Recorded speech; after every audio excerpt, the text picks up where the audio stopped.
Black Panther. Black Panther. Black Panther. Wakanda forever. Wakanda was a good time. Yeah. So, hi. Hey. I'm Phil. I'm Sam. We are Sam and Philm reviews. So, yeah. So we ended up seeing Black Panther, and I guess Twice. who hasn't? Twice. Yep. Yeah. Once each on our own with other people, and Yep. then once together. And it was a general time. impressions. General impressions. Good time. Good time. Good time. Go see it. I would give it an 8.5. It's a 8.5. It's a good one of Marvel's better films for sure. Mm-hmm. I would personally put it in my top 5 Marvel films. Yeah, I feel pretty similarly. MCU films. MCU MCU films. But like, films. I think that I put it up there with like 7.5, 8-ish. But it was an exceptionally good movie, and I think that, we're gonna talk about this a bit later. It's a particularly important movie. Given the time. Given the time. So given the context. Yeah. But let's divorce ourselves from context and divorce ourselves from just a bunch of stuff at the moment, because we gotta make a quick announcement before we start getting into a lot of specifics. So specifics. We're gonna be doing some spoilers while we talk about why we like the movie. Specifics. So if you want to hear about why we like the movie and all that, do stick around, or like pause video / put it on watch later and go watch Black Panther, because it's a good time. Go watch that, then come back. For those of you that are just here, spoilers alert. Just letting you know. You've been warned. Fairly, I might add. All right. So as a whole, if I think about it as a movie, it was okay. Yeah. It was definitely a Marvel movie.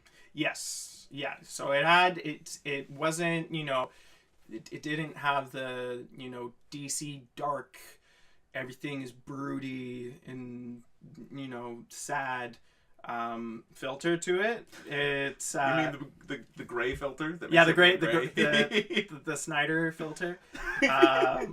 Snyder screen, Snyder scope, Snyder vision. I like that one too. But so it did have its humor when here and there, and the humor was earned. It wasn't.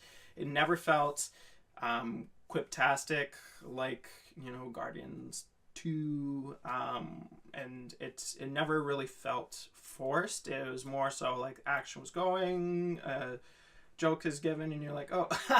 I see what they did there. Well, the thing is, it fit the characters at the time that they quipped. Yes. Right? Like, especially with T'Challa's sister, Shuri. Oh, Shuri. Like, she constantly had, something to say. But she's a smart aleck. That's just what she does. Compare that to, say, Okoye, who legitimately lives she says some funny stuff. And would die for Wakanda, Wakanda, for the throne, yeah. But the thing is, when she says something that's funny in the movie, she doesn't mean it to be funny. She's just saying something. We find it funny given the context it's in. Yeah. So, like, the characters, when they crack a joke, it's because the character would crack a joke. It's not because the writers wanted to write a joke. It's not a comedy like Thor Ragnarok was. Yeah. It has its moments where it takes things seriously. It has... Very seriously. Yeah, well, something's very seriously. Yeah, absolutely. Yeah. And it has its moments where it puts a lot of emphasis on what's going on. There are, for instance, there's the 2 times where they have to do the fights in the waterfall. The fight for the throne, effectively. Beautiful fights, I might say. Excellent. Yeah, beautifully choreographed. The cinematography in this film is flawless. Wakanda, you can practically live in it. Yeah, it's really, really cool. Although you don't get to see too much. You don't get to see too much of it, but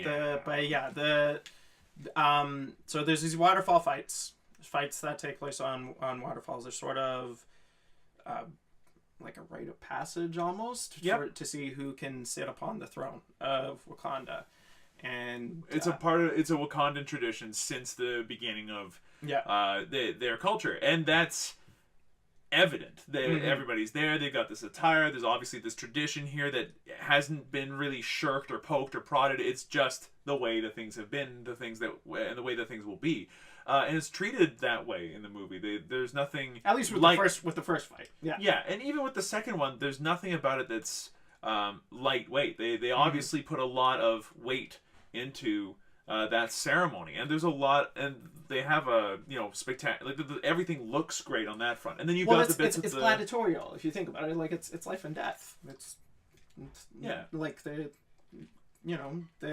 there is a very good chance that you could die in these fights. Sure. So yeah. So you've got a lot of those kinds of moments in the movie that are treated with a lot of seriousness and a lot of respect and dignity, which is really, really good.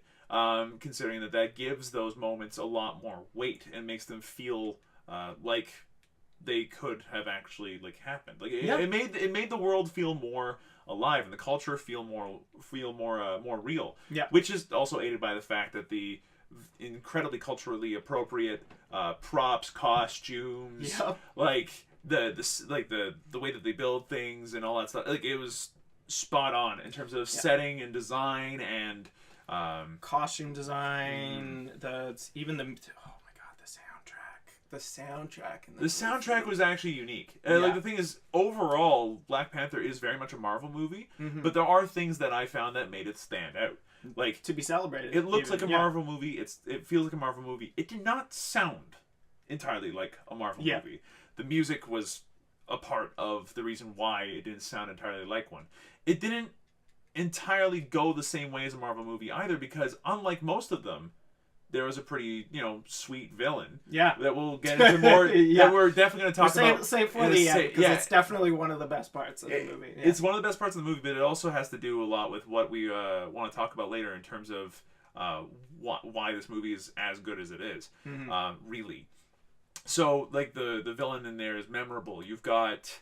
the fight scenes. The supporting characters even are fleshed out. Like absolutely, and that's actually a step above and beyond, another step above and beyond what most other Marvel movies are. So, like, if you're into MCU stuff, then this movie is a better MCU movie than most. It's already up there.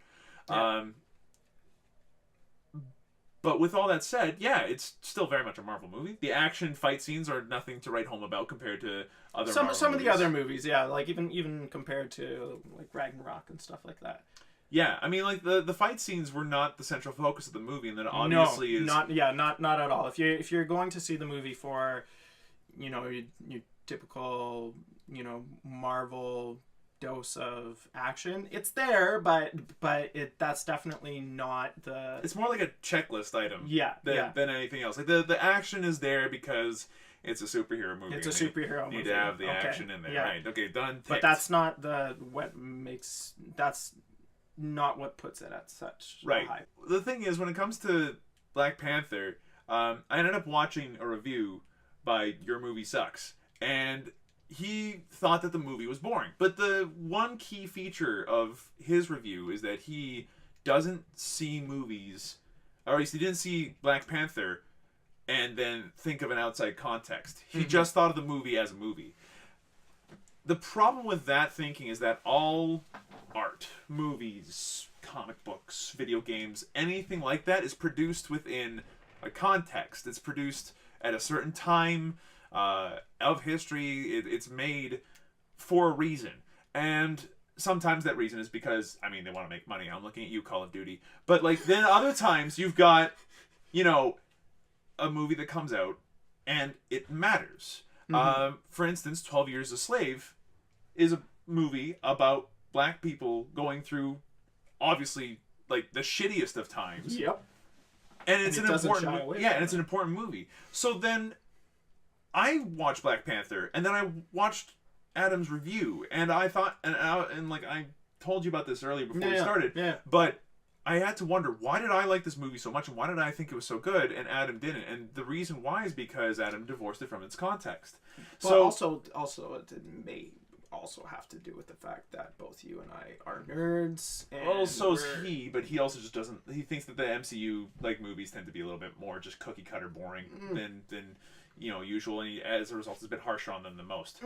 I know it breaks my heart too, but the other thing is he specifically didn't look at it within its context. Yeah, and this is why this movie is so good. Can be seen as a smart approach, but at the same time, yeah, and it's you can't really avoid the context of what's going on. So obviously, Black Panther has a lot of black people in it, and obviously this has something to do with what's going on in the movie. Yeah. The entire plot of the movie actually kind of revolves around like a lot of historically black problems having to deal with, you know, systematic, institutionalized racism and all that kind of stuff. And more importantly, what can black people do about it? Now, what this movie does great with this kind of stuff, and consider that both of us, by the way, are white, and we realize this, and also, if we step out of line, we get to feel like asshats for it. Yes. So, I'm sweating a little bit while you're talking about this. I am sorry, but it's important. Yeah. The thing is, with all of this, Black Panther does three things that something like 12 Years a Slave didn't do the same way, or at all. They're just two completely different movies. Yeah. There's the main thrust of it, but I kind of want to save that point for last. Yeah. So the first part is that at no point does Black Panther show, any black person being a victim. No. Really. No. Or at least for long. They hint at it. They hint at it, and then Right. Away. The one time where it happens is near the beginning with that convoy of those guys who've captured a group of girls, which is eerily and scarily reminiscent of prior events that have happened in real life. But in order for that problem to go away, they are saved by black people. And throughout the rest of the movie, black people are shown to have their own agency, their own power, their own will. And it doesn't matter if they're good guys or bad guys. No character in this movie is meant or felt to be a victim, especially if they are black. And I thought that was a very interesting choice, especially when they're talking about the subject matter that they're talking about. Okay.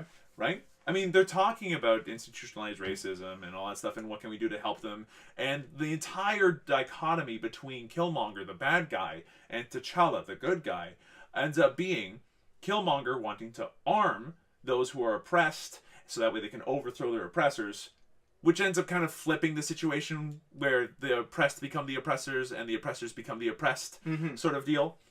And T'Challa, who wishes to just keep things where they are, not to disturb the proverbial peace. At first, he very much wants to keep things the way they are. Yeah, but it's traditional, as it were. Traditional, yeah. Keep things the way that they are going for sure. And obviously, this comes to a bit of a head.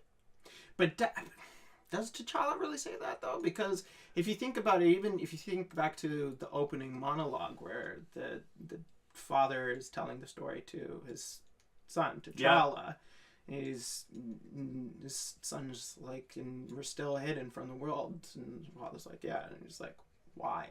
So even from the opening scene from the movie, sure, you can see that T'Challa's already questioning the status quo. Sure. However, keep in mind that after the first ceremonial fight, and then T'Challa goes to the astral plane for the first time, and he talks to his father. He says, "I want to be a good king, like you." So he's obviously still in that mindset. And the astral plane is the shot in such a way that it's purple, it's green, it's very much still the same night that they've had since forever. And Killmonger's astral plane is shot the same way. Granted, it's in a completely different place, but it's still. If I can cut in, I don't think he said, "I want to be a good king like you." I think it was actually his. He said he doesn't want to be away from his father because he misses his father because his father's dead, and his father is the one who says, "You're a good man." And it's hard to be a king and be a good man. You're a good man with a good heart, and it's hard for a good man to be king. Yeah, I think that's a quote. But yeah, okay. I honestly think it was more so like a loving son moment. Sure. There. Yeah. But I really feel like I still get the impression that T'Challa wanted to be at least as good a king as his father. His father. Yeah. That is until he realizes that in order to be like his father, he'd have to keep things going the way that they are, and that results in Killmonger becoming the bad guy who he is, and the problems that Wakanda faces in the movie becoming what they are. Mm-hmm. And like germinating, becoming this massive issue, and that it can't continue like this anymore. And that's when, you know, he goes to the astral plane a second time, and it's all like a new dawn, quite literally. And that's when he decides that he's going to change things. So it's kind of like a traditional we stay hidden and keep the status quo where it is, versus seriously upsetting the status quo in a way that is both violent and like still it's not a good thing. Mm-hmm. So that's very much an interesting idea in this movie, and it's one that a lot of people have been debating and talking about for a very long time, and that neither of us are really qualified to comment on any more than that. Well, it's if you think about it, like the point that Killmonger makes was just like, hey, like, where were you guys? Like, there's 2 billion people out there that are oppressed that could use, you know, the technology, that your culture has. Where were you when all this oppression was happening to us? It's kind of odd. Like, there's that Spider-Man quote, with great power comes great responsibility, and Wakanda as a nation has this insanely powerful, viable resource. Mm-hmm. And you're shown 2 different thought processes of how to responsibly use it, and neither one of them works entirely on their own, does it? No, not within the context of the film. And that kind of brings me to my second point. So the first point being that, like, you know, no one's victimized, but the second, and that, you know, the ideas kind of being tossed around is an interesting discussion. But like, the reason why that becomes an interesting discussion is because the bad guy, Killmonger, is as good as he is. Mm-hmm. Like, he's not wholly wrong, is he? No. So Killmonger, as we said, he there is a point where he does, spoiler, gain power, and he first point of action he says is just like, yeah, no, this isn't gonna continue the way it is. Mm-hmm. We're gonna, you know, use the weapons, the power that we have. We're gonna send it out to the oppressed so that we can flip it on its head, which, you know, and he very honestly asks, you know, the leaders of all of the tribes of Wakanda, is just like when he says, like, hey, you know my story, what about you guys? Like, where were you? Yeah, exactly. You know, particularly because he grew up in, like, California, right? Like, he grew up in Oakland. Yeah. So he experienced all that firsthand. Mm-hmm. And to have experienced that all firsthand, to have his father die, don't worry, that happens like the first 2 minutes. To have his father die. It's a superhero movie, so your parents are gonna die at some point. Somebody's daddy gonna go dead. Yeah. Jeez, that's yeah, so yeah. You can cut that. Yeah. Yeah. So the thing is, when you've got this character that grew up in that situation, and that kind of brings that with him, and he's not wholly wrong, despite the fact that his methods might be, he ends up becoming a cool villain because at the end, T'Challa adopts parts of what he's doing. Mm-hmm. That makes he agrees with parts of what he's thinking, mm-hmm. of his kind of thought. Yeah. Yeah, exactly. And that agreement allows him to move Wakanda forward in a new way that allows them to be more ethically correct and leaders, mm-hmm. right? Rather than simply hiding in the shadows like they always have done. And that's because Killmonger existed as a character for T'Challa to, I guess, well, like, literally fight against, and also, mentally fight against. Like, which ideas do you take from this and synthesize with your own? In a lot of other movies, that doesn't happen, right? Like, yeah. Think Hela. Yeah. Right? Thor's not going to take anything that Hela says and then, put it into, who he is and,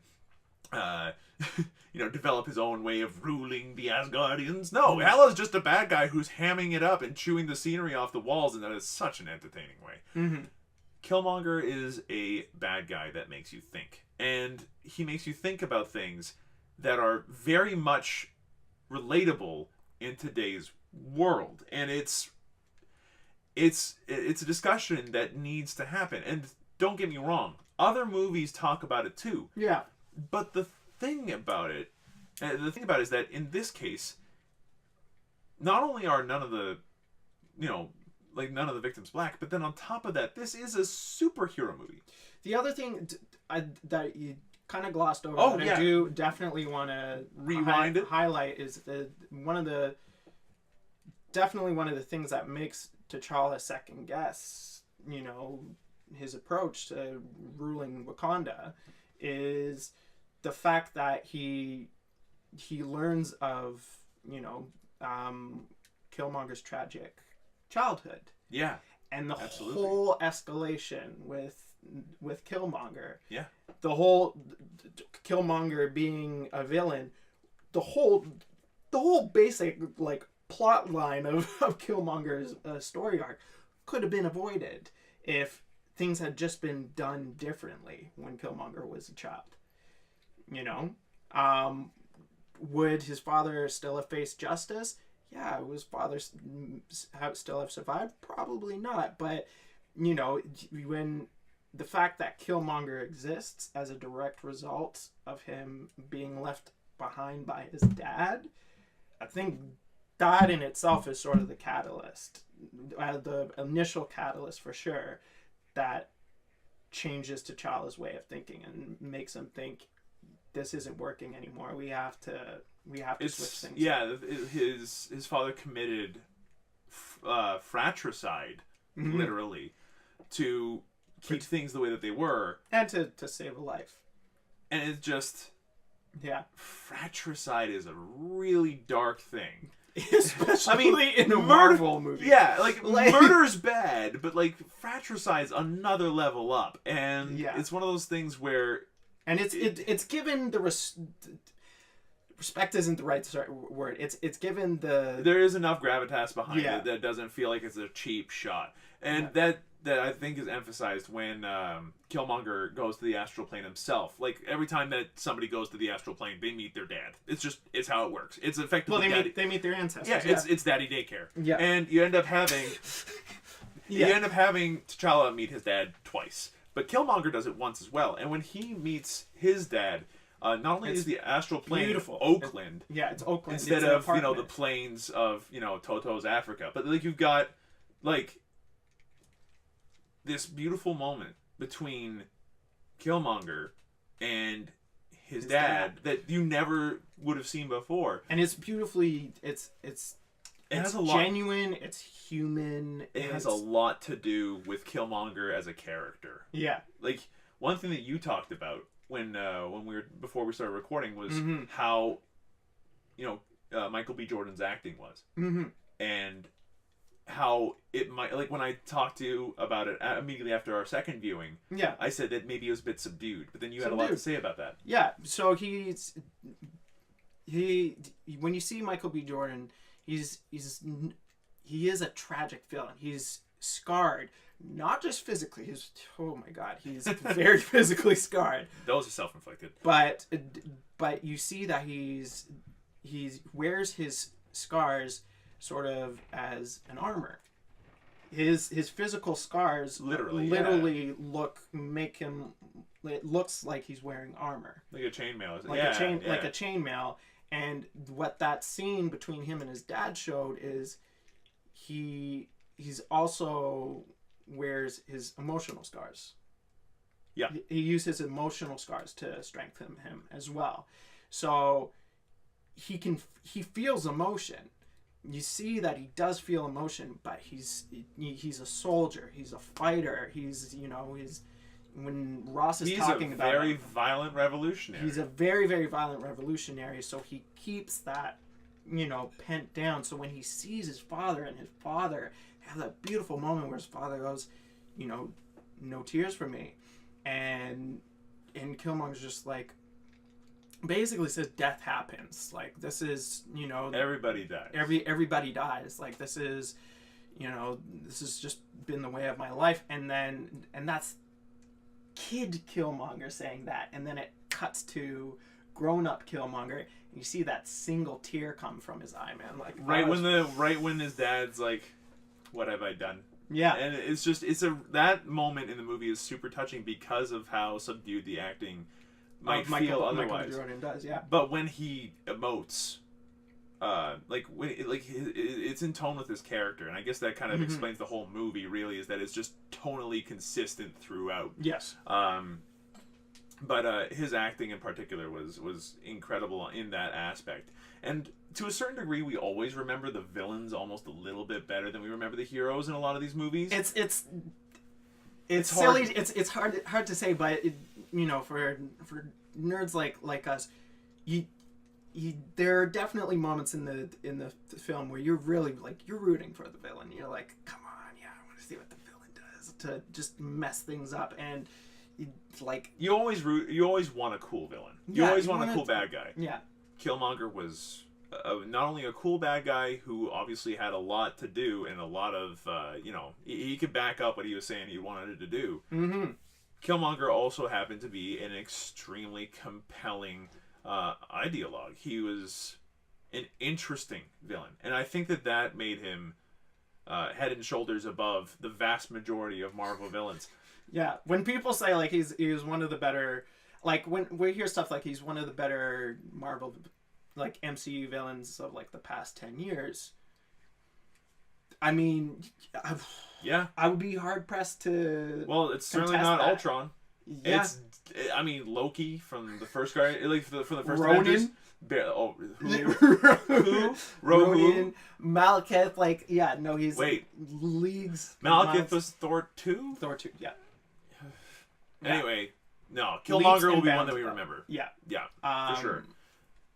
Yeah, he's kind of and he's not just brings interesting ideas to the movie that he's in, but he is it's a superhero movie, so he is also a physically imposing character. There are moments when T'Challa's chasing after him and lunges for him, and he fires a grenade in the guy's face. We're just damn, that's cold. Yeah. But it also whenever or the ceremonial fight that they have between Killmonger and T'Challa, just the way he moves forward and the way that he carries himself is super imposing, despite him not doing the over exaggerating I will best you in combat, I am angry. There's no part that. He doesn't need to say that. His actions speak. Yeah. For the vast majority, speak for that. There's 1 minute where we both had a bit of a chuckle though in the movie where you just when I say something, I mean that shit. Yeah, we're like, okay. that was a little chuckle worthy. Yeah. But for the vast majority, he's very imposing, and that's one thing I just wanted as an aside to just go on about the characters. The characters and everybody in the movie really carried themselves in the movie. The physical acting of the movie was top tier, really. Yeah. Between Okoye and her very sturdy, rigid soldier, strict. Very strict. Yeah. Very, she disciplined. Mm-hmm. Absolutely disciplined. T'Challa ends up being more agile and graceful. The kind of effect. When Ross freaking pats the next time T'Challa on the shoulder, and Okoye's face just immediately just goes the next time he puts a hand on you, I will impale him to the table. To that desk. Yeah. Just the way she does that desk. To that desk. So good. But then, and then there's Killmonger's presence. There's T'Challa's kind of graceful and elegance. There's Shuri's kind of excitedness and a little always a pent up ball of I'm excited to show you what I made geeky. Next. She's the Wakandan geek. Yeah, absolutely. She's the cue to T'Challa's James Bond. Yeah, and then you've got and even stuff like Andy Serkis's Claw. Excitable. Oh, he's just over the top Claw, and he's always a little erratic and rough around the edges Kooky. And all that stuff. Yeah, I still think that I've got to give bonus points though to M'Baku.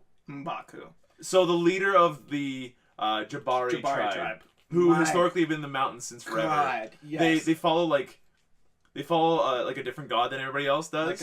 So they live apart. Yeah, but ape deity. Yeah, yeah, like this great big gorilla guy, and just M'Baku is the most entertaining person to watch in the movie. He carries his himself. Entrance, though. Oh my! Is intimidating. Though. And when he fights, it's intimidating and like violently impactful. Like he's got just a stick and he just sends people flying. Yeah. He's the thing the guy can do with a club is unreal. Like and he sits with power. He stands with power, but he also stands physically with imposing. and he looks strong, but he also looks like and acts in a way that is honorable, dignified, and really just stoic. Stoic in a way that is not serious. And all of that just through his physical acting and the tiny amount of time he spends on screen. Some of the most entertaining acting I've ever seen. But that's like definitely. He steals each. He just eats up each scene that he's in, and he's really, really good. Winston Dukes, dude. He's a dude. He's 100% like absolutely impressed with that aspect of the movie. But like everybody does that to a certain extent. It's just he was head and shoulders above. But their tribe in general is just like. I want to see more of their tribe for sure in the sequel. Like, definitely could do that for both, like the Wakandans and the Jabari. Well, yeah. So there's what, like 5, 6? I think it was like 5 tribes. Yeah. You really only see like 3. You see the leaders of all of them. You see the leaders of all of them. You see 2 of them, sort of. Wakanda more than the Jabari. And then you see there's a brief moment where you see Daniel Kaluuya's character, the farmers, the Plains, the shepherds, the shepherds, like their tribe. They've got some cool technology too. That they had a cool. They've got rhinos. Yeah, and energy swords. To be fair, like they got some pretty cool stuff, and energy shields and all that stuff. And that's actually a really cool fight, just in general. That's a sick fight, especially with the kinetic. Super suits. Just neat little touch. But overall, like with all that stuff, it kind of feels like that was maybe just one missed opportunity that like out of all the things that they did right in the movie, that part feels like a missed opportunity. They have all these cultures and all this other stuff, and it is all very appropriate. Like everything that's in the movie, costume-wise, and all that stuff is fantastic. It's there for a reason. Like there's no. I wish there was more. Yeah, I wish there was more. Yeah, we're given such a. It's not just a taste. We're given a very, very good. It's a very generous wine tasting. Like you've got enough wine in that goblet to actually, wow, that's like mouth filling. But I want the whole bottle. Yeah. I want the whole bottle. So if we're talking missed opportunities, and this is merely our opinions, purely 100% opinions, purely opinionated, is definitely. I loved what I did see of the tribes that they did show. Yeah, I would like to see more of like. Nakia's tribe, the river tribe. I would like to see more of... The merchant tribe. All of them. I would like to see more of the people. Yeah. As well. But at the same time, they only had so much time in the movie, so it is excusable to a certain degree, and especially because they were focusing on this almost like this royal family drama that was central to the entire movie. And that leads me to my next point is, while Black Panther is very much a superhero movie, and they did have to accomplish showing him be a superhero, what makes T'Challa, and for a brief snippet, Killmonger, completely different from the superheroes that we've seen in basically all of the other MCU films, is he is a king. And Killmonger was, again, a spoiler, briefly a king as well. And I feel they kind of touched upon it when, you see T'Challa meeting with the leaders of all the tribes. And I get it. Like, they didn't want to go, like, full, like, Star Wars Episode 1 with it, where, but I would have liked to see just a little bit more of how T'Challa's and Killmonger's actions as kings affected the people. Yeah, it was it was great that they were shown as leaders. It would have been nice to see more of the consequences of the decisions that they made as leaders, which admittedly other movies can be done. Other superhero movies have like made leaders, but of like small groups, teams, that kind of stuff. No, these are like leaders of countries, and which makes it very, very important, especially considering which country they're leading. Yeah, you know, like, and who's leading them. It's pretty remarkable at that point. But here's the kicker though. The reason why I thought this movie was as awesome as it is, and the reason why it went from being like, you know, it's a 7. You know, it's entertaining. It's very good. It's above and beyond most Marvel movies, and most Marvel movies are pretty good and entertaining. The reason why it kicks this up a notch is because of the context that it's in, that the movie was released in, and it's released at a time when the States in particular have had a lot of issues with race relations. And let's just leave it at that. When really. T'Challa's giving the mid-credits speech to the UN, and he says the line, "We should be building bridges, not walls," I was like, oh. The wise build bridges while the foolish build walls. Yeah. I was like, oh my god, yep, that's... So, like, it hammers in that point pretty hard. Yeah. And then it also, like, it brings up a particularly interesting, like, it brings up a lot of these kinds of issues of oppression and institutionalized racism, like we've said before. It doesn't shy away from it.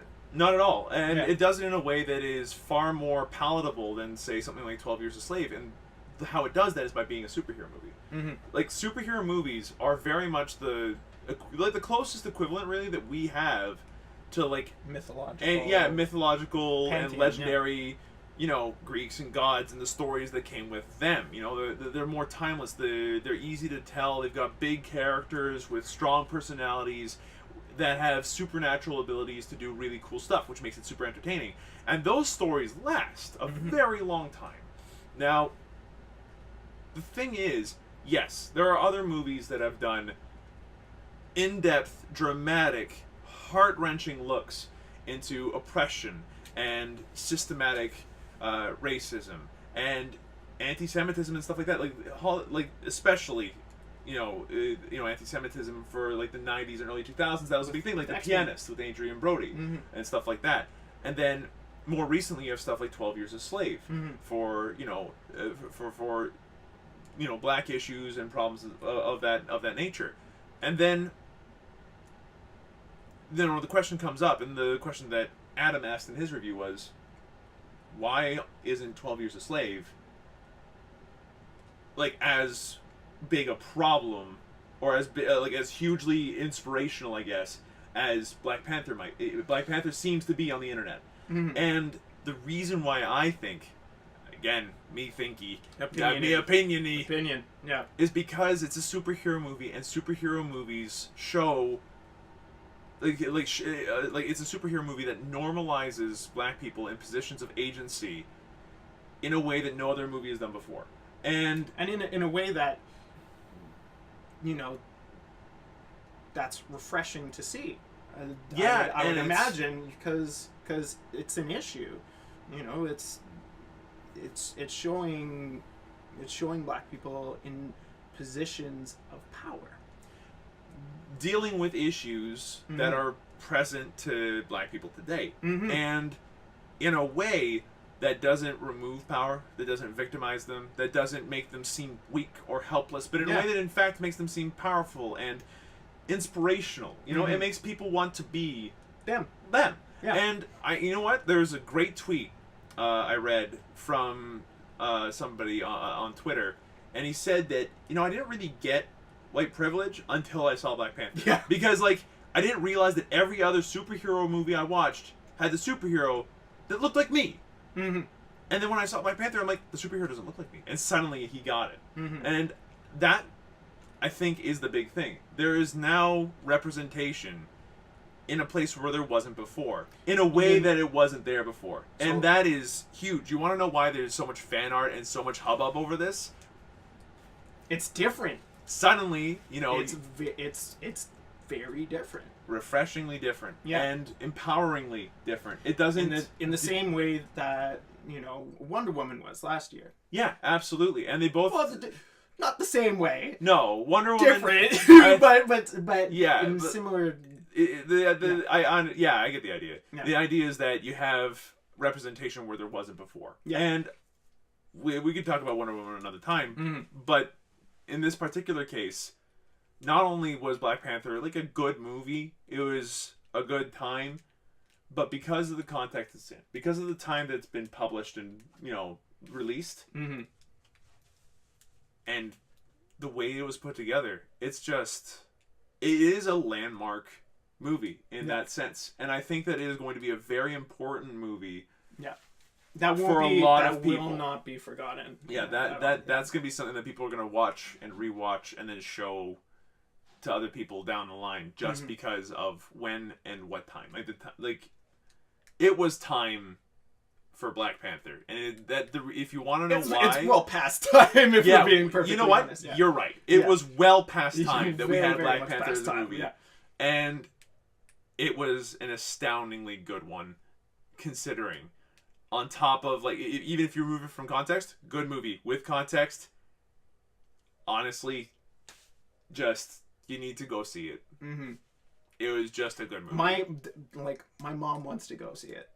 And my mom... Your mom does not do comic My mom doesn't do any superhero movies whatsoever, but she has a few very, very good friends who are Black, and they went and saw it, and they were very much affected by it. And so, of course that sparks curiosity. Sure. But it's my hope is that, honestly, my hope is that because of moments like that where you've got people going, I might not want to see this, but I guess I'll go see it now, that it really does prompt more people to make movies that normalize everybody, not just because it makes Batman me and think, Superman, but everybody. Yeah, maybe even make new ones. It makes me think because I read the comics too. Yeah, I just look at the all of the Marvel and DC comics that I'm reading now, and the vast majority of the characters are white. Yeah, they're white, and they're white dudes for the most part. So it's so refreshing and important for a movie like this to come out, and we do hope that we see more of it. Yeah, not just in Marvel and DC, but just everywhere in general. It's nice to see a movie that is fun, that is a good time, that is relatively well shot, well paced, good writing, and that just makes it seem normal that you've got people of color on screen. And you hear people have been saying just oh my god, Black Panther, it's first Black superhero movie to come out. And no, it's not. There have been ones in the past, but Steel, for instance. Yeah, Steel, or even the difference between something like Black Panther and Steel, or Black Panther and Blade. Right. And Blade, okay, is the appeal behind it. Blade is a freaking ass-kicking, wisecracking, I would even go so far as to say stereotypical Black superhero. He's sort of, he cuts wise. He's, whereas what makes Black Panther different is, yes, he's a Black superhero. So what? And that's kind of the way they treat it. Well, it's not so much so what as he's a superhero, and he's a king, and he's a king, and he's looking to do what he wants to do, which happens to be help his people, help people around the world, and all that kind of stuff. And he has to grapple with the issues that have to deal with the fact that he's a person of color. It's not lost on him. No, it's not lost on him, and that's what eventually allows him to become the king who he wants to be by the end of the movie. And it's integral to his character without it making without weakening the character or taking away from the rest of the movie. It adds to the movie instead, where Where Blade, it's just killing vampires. Yeah, I mean, yeah, I haven't seen Blade, so I'll have to take your... Killing vampires with Steel, terrible CGI. And Steel doesn't really...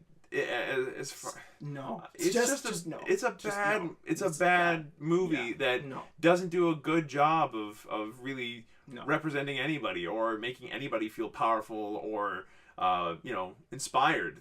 Black Panther does those things. It's inspiring. It does it well, and it does it for celebrates Black culture and for all people of color too, because the entire surrounding cast, for the most part, around T'Challa, the immediately surrounding cast is also just like female. So like you got all these incredibly powerful women. The Dora Milaje. Oh my god. Yeah, and then his sister and his mother and like Okoye and So you have powerful men. You have powerful women. They're all Black, and they're all doing what they want, like doing what they can within the context of the movie as characters with their own agency and stuff. It's just it represents so well, and it does such a good job of being a beacon where without being also depressing and without it being too heavy or too hard to swallow. It is an easy to watch movie